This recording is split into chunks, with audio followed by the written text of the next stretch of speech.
ডাক্তারের ঘরের দরজার উপর 3টে টোকা দিয়ে ডাক দিল, ডাক্তার সরকার। ভেতর থেকে উত্তর এলো, আসুন। দরজা ভেজানো ছিল, একটু ঠেলতেই খুলে গেল। ঘরে প্রবেশ করে দেখল স্প্রিং গতিওয়ালা রেক্সিন মোড়া লম্বা সোফাতে ডাক্তার সরকার আধশোয়া ভাবে সামনের জানলার দিকে চেয়ে। জানলার কাচের উপর বৃষ্টি ঝড় আছড়ে পড়ছে ক্ষুব্ধ সমুদ্রের মতো। বাইরে ঝড়ের আর্তনাদ, কিন্তু ঘরের ভেতরে অদ্ভুত স্তব্ধতা। সোফার পেছনটা দরজার দিকে। ডাক্তার সরকার আমার প্রবেশ দেখতে পাননি।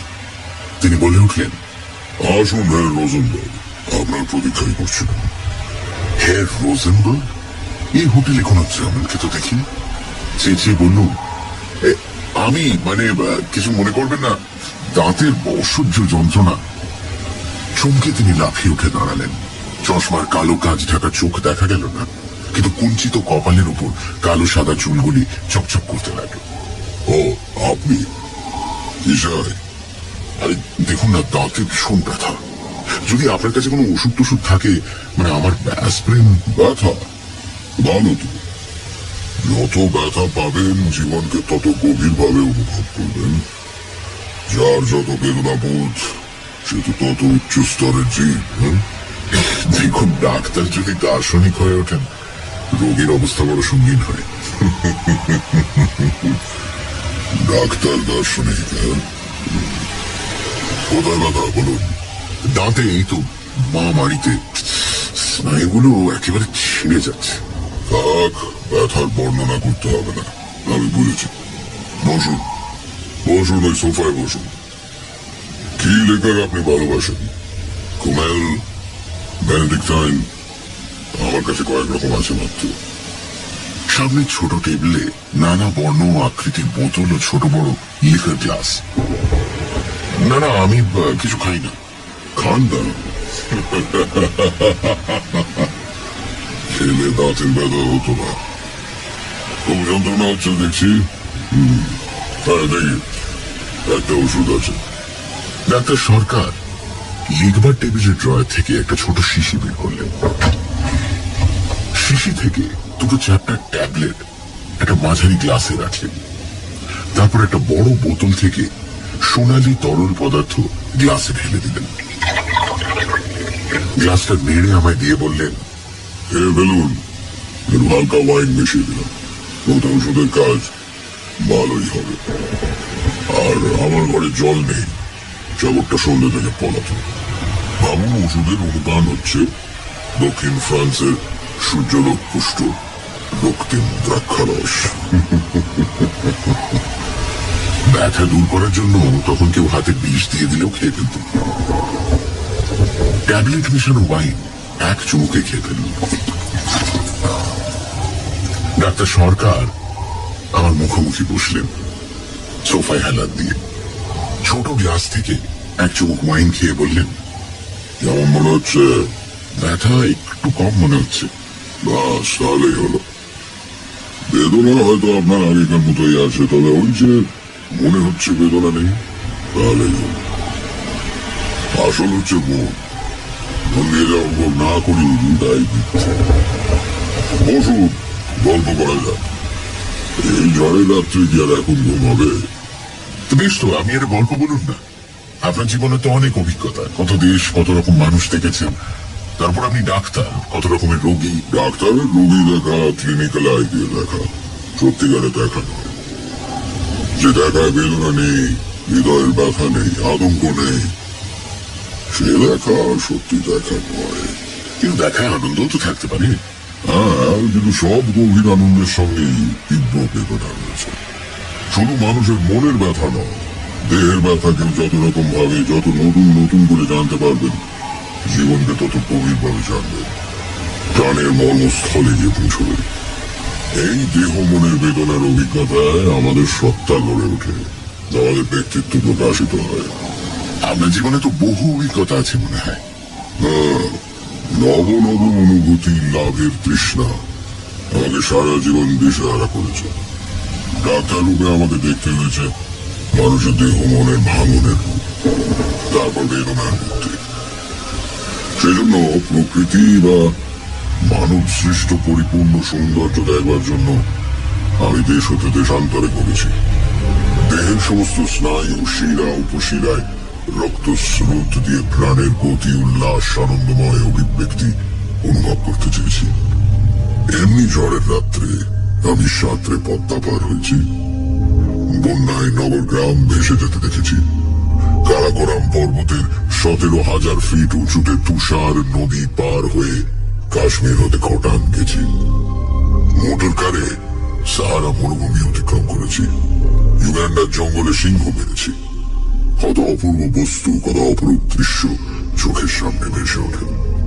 শ্রীনগরের ডাল হ্রদে রঙিন সন্ধ্যা, শীতের সুইজারল্যান্ডে জ্যোৎস্না রাত্রে তুষার শুভ্রতায় স্লেজ চালানো, লিডোতে ভূমধ্য সাগরের সমুদ্র তীরে সূর্যালোক পান, নিউ ইয়র্কের 5th অ্যাভিনিউ এর জনতা, জঙ্গল বেষ্টিত অ্যাঙ্কর বাট, বেলজিয়ামের যুদ্ধ ট্রেঞ্চ, অন্ধকার রাত্রে তাজমহল, প্রয়াগে কুম্ভ মেলা, মিসিসিপির ঘন অরণ্য, প্রশান্ত মহাসাগরের উপর এরোপ্লেন, এই সব অভিজ্ঞতা আমার আত্মাকে মূর্ত করেছে বটে, কিন্তু আমার সত্তার বিকাশ হয়েছে মানব অন্তরের বেদনাময় অনুভূতিতে। ডাক্তার সরকার চুপ করলেন। ঝোড়ো বাতাসে কাঁচের জানলা ঝনঝন করে উঠল। অন্ধকার আকাশের এক প্রান্ত থেকে অপর প্রান্ত বিদ্যুৎ চমকে গেল। ঘন নীল পর্দা ঘেরা আলো চিপে চিপে উঠল। আমি ধীরে বললুম, আচ্ছা, আপনি হ্যাঁ রোজেনবার্গ বলে কারোর জন্য অপেক্ষা করছিলেন কি? ডাক্তার সরকার চমকে সোজা হয়ে বসলেন। তার চশমার কাঁচ চকচক করতে লাগলো অন্ধকার রাত্রে কালো চোখের মতো। বোতল থেকে একটু ওয়াইন ঢেলে পান করে কিছুক্ষণ চুপ করে বসে রইলেন। তারপর আমার দিকে চুরুটের বাক্স এগিয়ে দিয়ে বললেন, একটা চুরুট পান, গল্পটা আপনাকে তাহলে বলি। মুনসেনে ডাক্তারি পরীক্ষা পাশ করে আমি কিছুদিন সুইজারল্যান্ডে ডাভোসে একটা যক্ষা স্যানিটোরিয়ামে কাজ করি। এমনি নভেম্বর মাসের শেষাশেষি একবার ডাভোস থেকে প্যারিসে আসি। গা দলিয়াতে যখন নামলাম রাত 11টা হবে। গলিতে জিনিস বুঝিয়ে দিচ্ছি, ওভারকোটের উপরে কে থাপ্পড় মারল। আরে ডাক্তার যে! ফিরে দেখি রিচার্ড রোজেনবার্গ, আমার স্যানিটোরিয়ামের একটি রোগী।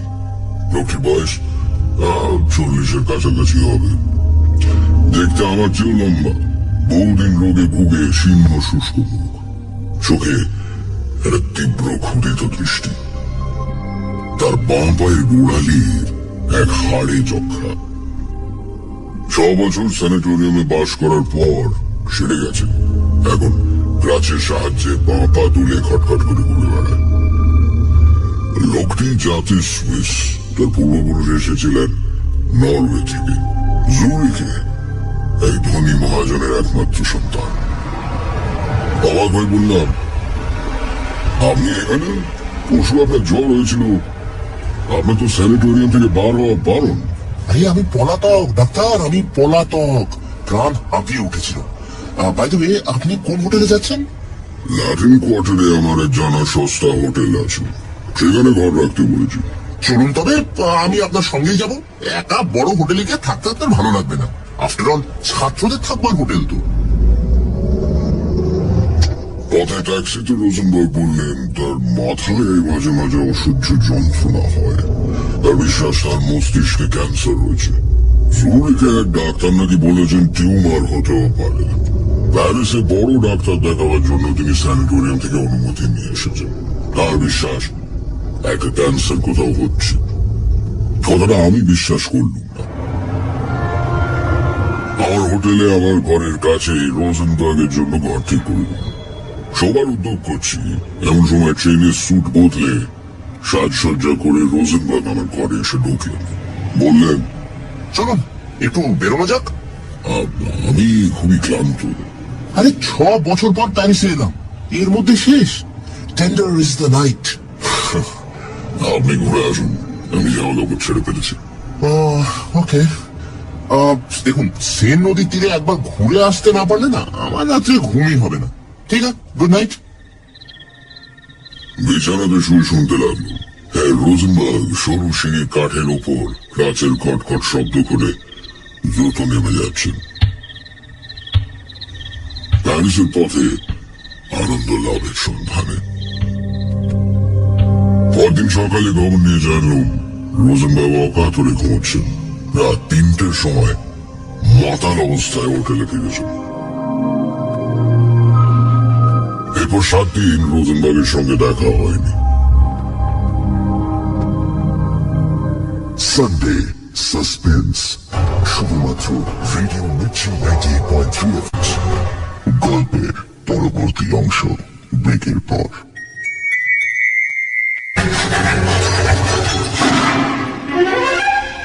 সানডে সাসপেন্স শুধুমাত্র রেডিও মির্চি 98.3 এফএম এ।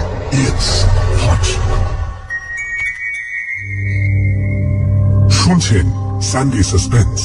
আজকের গল্প মনীন্দ্রলাল বসুর লেখা ভেনন।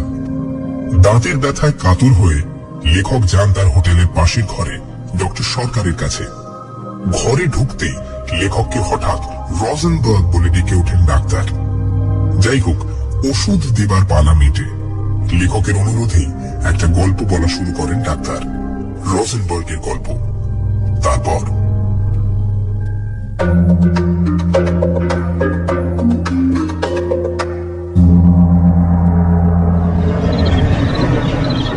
রাত্রে পুচিনি টসকা দেখে অপেরা থেকে রাস্তায় বেরিয়েছি। ওভারকোটের উপর একটা থাপ্পড় মেরে কে বলল, আরে ডাক্তার! পেছনে ফিরে দেখি ফিরছেন রোজেনবার্গ। আরে ডাক্তার, কেমন লাগলো অপেরা? চমৎকার। চলুন তবে, কাছেই একটা ইটালিয়ান রেস্টুরেন্ট আছে, চমৎকার মোজের মদ রাখে। 1913 সালের যুদ্ধে ঠিক আগের বছরের মোজের মদ। আপনি না এলে আমি কিন্তু সত্যি দুঃখিত হব। অপেরার সঙ্গীত তখন আমার কানে বাজছে। বলল, চলুন আজ রাত্রে একটু হল্লা করা যাক। হ্যাঁ,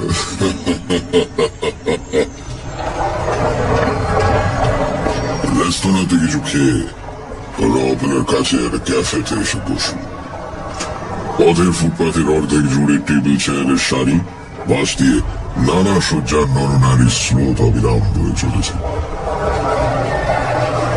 রোজেনবার্গ প্যারিসের জীবন কেমন অনুভব করছে? বড্ড ব্যথা, মাথার মধ্যে না ভীষণ ব্যথা হয়। পকেট থেকে সেটি ছোট শিশি বের করে ছোট টেবিলের উপর রাখে। কিছুক্ষণ পর শিশি থেকে 2টো ট্যাবলেট বের করে কফির সঙ্গে মিশিয়ে খেয়ে ফেলে। 2 ঘন্টা অন্তর অন্তর এই অ্যাসপিরিন খাচ্ছি, না হলে না এই যন্ত্রণায় মরে যাব। কোনো ডাক্তার দেখালে? হ্যাঁ, দেখিয়েছি। ডক্টর লেভি বললেন মাথায় নয়, পেটে লিভারের কাছে টিউমার মনে হচ্ছে। ক্যান্সারের পূর্ব লক্ষণ হতে পারে। তবে তবে আমি জানি ওটা ক্যান্সার হবেই। ক্যান্সারে আমার মা মারা গেছেন। সে কি অসহ্য যন্ত্রণা! হঠাৎ সে থামল। দেখলুম জ্বালাময় তীক্ষ্ণ দৃষ্টিতে পথের সুসজ্জিতা বার বিলাসিনীর দিকে সে চেয়ে আছে। 3 সুন্দরী মেয়ে চলেছে শিকারের সন্ধানে। রোজেনবার্গের চেয়ারের পাশে খাড়া করা ক্রাচ দুটির দিকে দেখা দৃষ্টিতে চেয়ে তারা চলে গেল। রোজেনবার্গের শীর্ণ মুখ আরো কালো হয়ে উঠল। বললুম, ডাক্তাররা তো নিশ্চিত রূপে কিছু বলছেন না। নিশ্চিতভাবে কে কি বলতে পারে? এই যে দিন রাত একটা অসহ্য ব্যথা অনুভব করছি। ক্যান্সার রোগীকে আমি তিলে তিলে মরতে দেখেছি, তার সমস্ত সিমটম আমি জানি। আমি ওয়েটার, আরো 2 গ্লাস। আচ্ছা, আপনি তো ডাক্তার, আপনি বলুন তো, ক্যান্সারের কোনো চিকিৎসা আছে? এখনো পর্যন্ত আমাদের জানা নেই। নানা পরীক্ষা চলছে। শুধু রোগী অসহ্য যন্ত্রণা ভোগ করে মরে, তাই তো? হ্যাঁ, একদিন তো আমাদের প্রত্যেককেই মরতে হবে। আর আর ক্যান্সারের রোগী যদি আত্মহত্যা করে, তাতে দোষ কি? হ্যাঁ, কিসের দোষ? প্রাণ অমূল্য। প্রাণকে আমরা এখনো সৃষ্টি করতে পারি না। স্বেচ্ছায় তাকে বিনাশ করার অধিকার কি আমাদের আছে? শুধু যন্ত্রণা ভোগের অধিকার আছে, তাই তো? আচ্ছা, এই ধরুন আমি তো আত্মহত্যা করতেই পারি। আমার মা নেই, বাবা 2 মাস হলো মারা গেছেন, কিন্তু কিন্তু আমার এক বুড়ি দিদিমা আছেন। আমি কিছু করে বসলে তিনি মনে বড় আঘাত পাবেন। আঘাত পাবেন। ওয়েটার, এই নোটটা একটু ভাঙিয়ে আনো তো দেখি। ক্যাফের এক ওয়েটার আমাদের কাছে এগিয়ে এলো। রোজেনবার্গ তার বুকের পকেট থেকে একটা মোটা মানি ব্যাগ বের করলো। নানান রঙের নোটে ভরা। নোটের তাড়া থেকে এখানে 1000 ফ্র্যাঙ্কের নোট বার করে ওয়েটারের হাতে দিল। তারপর মানি ব্যাগটা খুলে টেবিলের উপর রাখলেন। শুধু ক্যাফের নয়, রাস্তার লোকেও দেখতে পেল নোট ভরা মানি ব্যাগ টেবিলের উপর পড়ে আছে। ব্যাগটা তুলে রাখো রিচার্ড। ডাক্তার, জানো তো এই ব্যাগে 30,000 ফ্রাঁ আছে। 30,000 ফ্রাঁ। রোজেনবার্গ কথাগুলো এত জোরে বলল যে রাস্তার লোকও শুনতে পেল। ক্যাফের লোকেরা আমাদের টেবিলের দিকে অবাক হয়ে চেয়ে রইল। আস্তে, চেঁচামেচি করছো কেন? ব্যাগটা পকেটে রাখো। এত টাকা পকেটে নিয়ে প্যারিসের রাস্তায় এরকম ভাবে করার মানে কি? মানে কি, তাই তো? বেশ বলেছো ডাক্তার। আচ্ছা, তোমাকে ধাঁধা দেওয়া যাচ্ছে, উত্তর দাও। একটা লোক 30,000 ফ্রাঁ পকেটে নিয়ে সবাইকে দেখিয়ে প্যারিসের রাস্তায় ঘুরে বেড়াচ্ছে কেন? জীবনটা একটা গোলক ধাঁধা নয় কি? একবার প্রবেশ করলে সবসময় বের হওয়ার রাস্তা খুঁজে পাওয়া যায় না ডাক্তার। দেখো, এর চেয়ে কম টাকার জন্য প্যারিসের পথে লোক খুনও হয়েছে। বাহ, বেশ বলেছো তো। শোনো ডাক্তার, তোমার সঙ্গে আমার দেখা হয়ে খুব ভালো হলো, জানো তো? আমার যেরকম শরীরের অবস্থা, যে কোনো সময় কিছু ঘটতে পারে। আমার যদি হঠাৎ কিছু হয়, দেখো আমি এখন লক্ষপতি কিন্তু, হ্যাঁ, তাহলে আমার যদি কিছু হয় না, আমার সম্পত্তির অর্ধেক আমি এক ক্যান্সার রিসার্চ হসপিটালে দিয়ে যেতে চাই। আমার একটা উইলও আছে, স্যানিটোরিয়ামে আমার ঘরে নয়, এক জায়গায় লুকোনো আছে, সেটা তোমায় বলে যেতে চাই। হঠাৎ রোজেনবার্গ চুপ করে পথের দিকে চাইল। আমাদের কাছ দিয়ে একটি যুবক ও যুবতী যাচ্ছিল। যুবকটি কদাকার ভিন প্রকৃতির দেখতে, প্যারিসের গুন্ডা দলের মনে হয়। যুবতী কিন্তু পরমায় সুন্দর, সদ্য প্রস্ফুটিত শীত পদ্মের মতো স্নিগ্ধ লীলায়িত মূর্তি। রোজেনবার্গ দাঁড়িয়ে তাদের দিকে ডাকলেন, ম্যাডাম। মেয়েটি হেসে এগিয়ে এলো। আমাদের টেবিলে আমাদের দুজনের মধ্যে চেয়ারে এসে বসলো। যুবকটি কিন্তু কোথায় সরে পড়লো। হ্যালো ম্যাডাম, কি খাবেন বলুন? চলো এক রেস্তোরাঁতেই যাওয়া যাক, সন্ধ্যে থেকে খাইনি, বড় খিদে পেয়েছে। মহিলার 2 চোখে কৌতুকময় হাসি। রোজেনবার্গ তার দিকে মন্ত্রমুগ্ধের মতো চেয়ে বলল, আরে আমরা এই খেয়ে এলাম, এই নাও, কাল সকালে খেয়ে নিও। রোজেনবার্গ আবার ব্যাগ বার করে মহিলার হাতে একখানা 500 ফ্র্যাঙ্কের নোট দিয়ে দিল। ব্যাগের নোটের তাড়া রাস্তার লোক শুধু দেখতে পেল। মহিলার চোখ দুটি ঝলসে উঠল। আর বললুম, অনেক রাত হয়েছে তো, এবার যাওয়া যাক। আমরাও যাব, চলুন ম্যাডাম। ট্যাক্সিতে মেয়েটি বসলো আমাদের দুজনের মাঝখানে। আমি চুপ করে বসে গেলাম। রোজেনবার্গ অনর্গল বকে যেতে লাগলো। দেখো ডাক্তার, আজকাল রাতে ভেরনল না খেলে না আমার ঘুম হয় না। আচ্ছা, কোনো ভালো ঘুমের ওষুধ তোমার জানা আছে? তুমি দিতে চাও না সে আমি বুঝতেই পারছি। মেয়েটি হেসে বলে উঠল, আমি জানি। হ্যাঁ, কি? সে বলবো না। তারপর সমস্ত পথ রোজেনবার্গ আমার সঙ্গে ফেরোনলের গুণ ও ক্রিয়া সম্বন্ধে আলোচনা করতে করতে এলো। সে 3 থেকে 4টি ট্যাবলেট খায়, কটা ট্যাবলেট খেলে মৃত্যু হওয়ার সম্ভাবনা, ড্যাভোসে কে কবে ভুলে বেশি ফেরোনল খেয়ে মরেছে, ইত্যাদি ইত্যাদি। হোটেলে ঢুকে রোজেনবার্গকে একটু আড়ালে ডেকে বললুম, মেয়েটি কে? সে অবাক হয়ে বলল, মেয়েটি? ও, ওই মেয়েটি? ওকে ওকে আরে, ওকে আমি চিনি না। আমি অবাক হয়ে বললুম, তাহলে তুমি ওকে জানো না? তোমার সঙ্গে এত টাকা রয়েছে, ব্যাগটা না হয়। আর সময় দেখলুম ট্যাক্সির পেছনে আর একটা বুড়ো কার আসছে। রোজেনবার্গের বিস্তীর্ণ পাণ্ডুর মুখে অদ্ভুত হাসি খেলে গেল। ডাক্তার, এই পৃথিবীতে আমরা কে কাকে চিনি বলতো?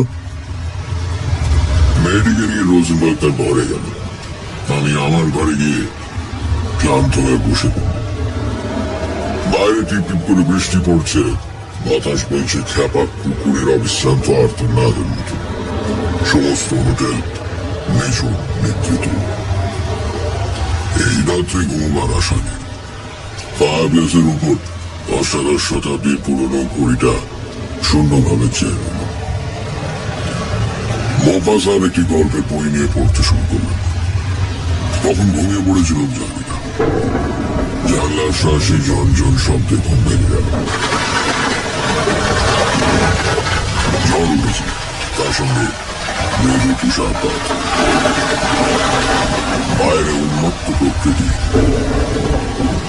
অন্ধকারে বিদ্যুতের গর্জন, কিন্তু হোটেল অস্বাভাবিক রকমের নিস্তব্ধ।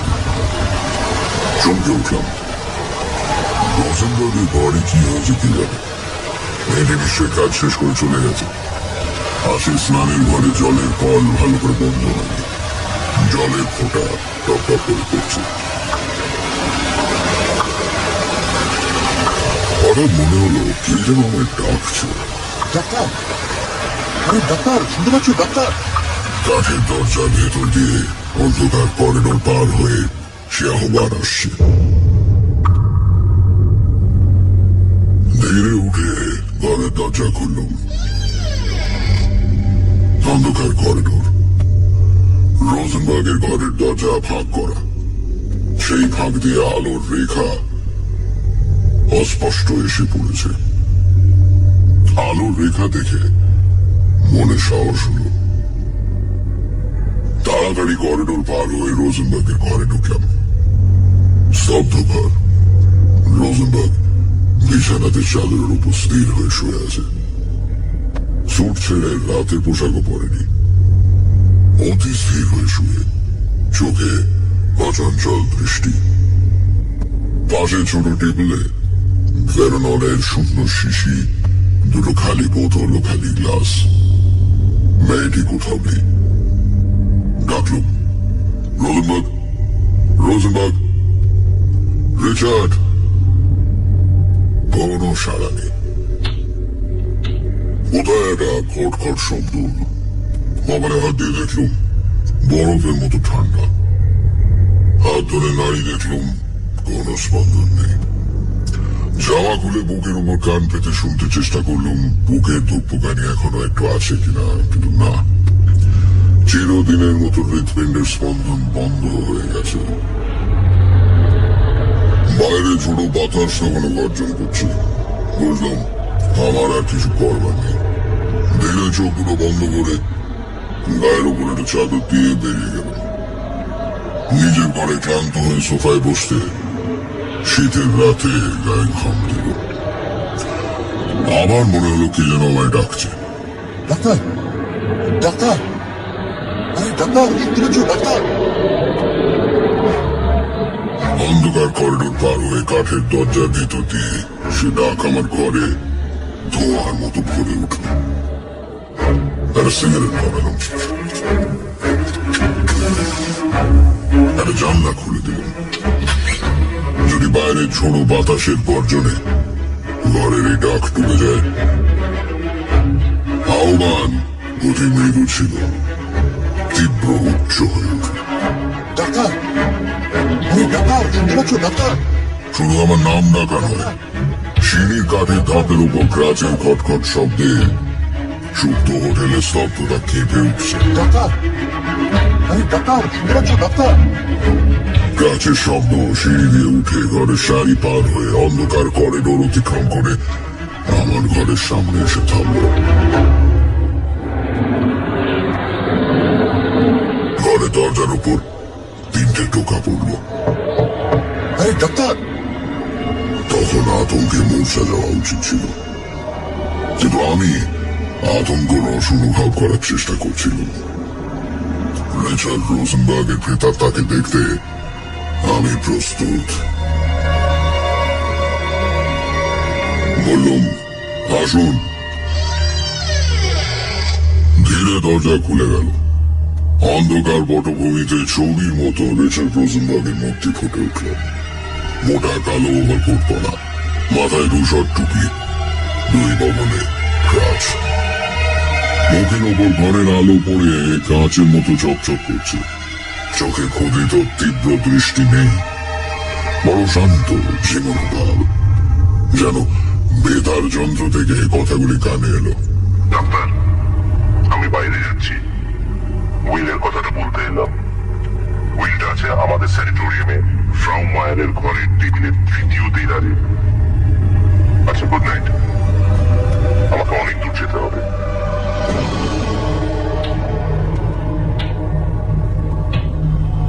মূর্তি মিলিয়ে গেল। অন্ধকারে বিমূঢ় চোখে চেয়ে রইল। খটখট শব্দ দূর হতে দূরে চলে যাচ্ছে। এতক্ষণে গা শিরশির করে উঠল, হাত পা ঠান্ডা হয়ে আসছে। নিজের বুকে ধুকপুকানি শুনতে পাচ্ছি। দুহার পরে রোজেনবার্গের মৃতদেহ। হঠাৎ করিডোরে কি আলো জ্বালল, চোখ ঝলসে উঠল। সিঁড়িতে যুবক দলের হাসি, যুবতী দলের চঞ্চল পদধ্বনি। একদল চৈনিক ছাত্রছাত্রী হাসতে হাসতে গল্প করতে করতে সিঁড়ি দিয়ে উঠছে। রাত 2টোর আগে তারা সাধারণত ফেরে না। Good night. Night night. Good night. ছাত্রের দল যে যার ঘরে গিয়ে দরজা বন্ধ করে দিল। আমিও আমার ঘরে দরজায় চাবি দিলাম। হোটেল আবার সুপ্ত, স্তব্ধ। ঝড় থেমেছে, নিঃশব্দে তুষারপাত হচ্ছে, যেন কে দোলন চাপা ফুলের পাপড়ি ছিঁড়ে ছিঁড়ে চারিদিকে ছড়িয়ে দিচ্ছে। খোলা জানলার কাছে গিয়ে একটা সিগারেট ধরিয়ে বসলাম আলোর আশায়। ডাক্তার সরকার চুপ করলেন। আমি নিঃশব্দে চুরুট টানতে লাগলাম। বাইরে ঝড় বৃষ্টি থেমেছে, মৃদু জ্যোৎস্নায় আকাশ থমথম করছে। ধীরে উঠে দাঁড়ালো। ডাক্তার সরকার বলে উঠলেন, মিস্টার ঘোষ, আজ রাতেও আমার ঘুম হবে না দেখছি। এখন রাতে ভেরনন না খেলে আমার ঘুম হয় না। কথাগুলো শুনে কোনো অজানা ভয়ে চমকে উঠল। এই যেন ডাক্তার সরকারের কণ্ঠস্বর নয়। দেখুন তো, ওইখানে একটা শিশি আছে। হ্যাঁ, ওই যে হলদে শিশিটা। আমি আর উঠতে পারছি না, পায়ে কেমন ব্যথা হয়েছে। কয়েকটা ট্যাবলেট শিশি থেকে এই গেলাসে রাখুন তো। জিজ্ঞেস করলুম, কটা? কটা? এই 5-6টা। ওতে কিছু হবে না আমার। ওর কমে ঘুম হয় না। আপনি হয়তো 6টা খেলে। মন্ত্রচালিতের মতো 6টা ট্যাবলেট গ্লাসে ফেলে তার সঙ্গে একটু মদ মিশিয়ে ডাক্তার সরকারকে দিল। তিনি এক চুমুকে সবটা খেয়ে বললেন, একটু বসুন। তারপর চোখ বুজে সোফায় হেলান দিয়ে শুয়ে পড়লেন। আমি চুপ করে বসে রইলাম। পা যেন নাড়তে পারছি না। ঘরের স্তব্ধতা পাথরের মতো ভারী। জানলার কাঁচ ঝকমক করছে ভীত নারীর দৃষ্টির মতো। কতক্ষণ বসেছিলাম জানি না। কালের স্রোত যে বয়ে চলেছে সে অনুভূতি হারিয়ে ফেলেছিল। মনে হলো খটখট শব্দ আসছে। কাঠের মেঝের উপর ক্রাচের খটখট শব্দ। সে শব্দ সিঁড়িতে উঠে আমার ঘরের